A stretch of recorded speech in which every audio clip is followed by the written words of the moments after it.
Balikan natin sitwasyon sa Isabela kung saan posibleng maglandfall ang bagyong Nika. Babalik live si James Agustin. James.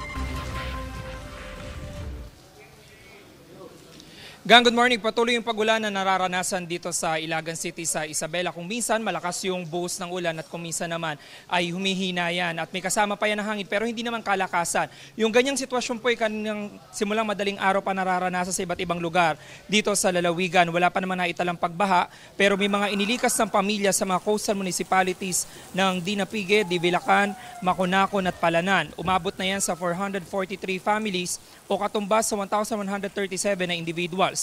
Mahigpit na ipinapatupad yung liquor ban sa buong lalawigan maging ang no swimming, sailing at fishing policy.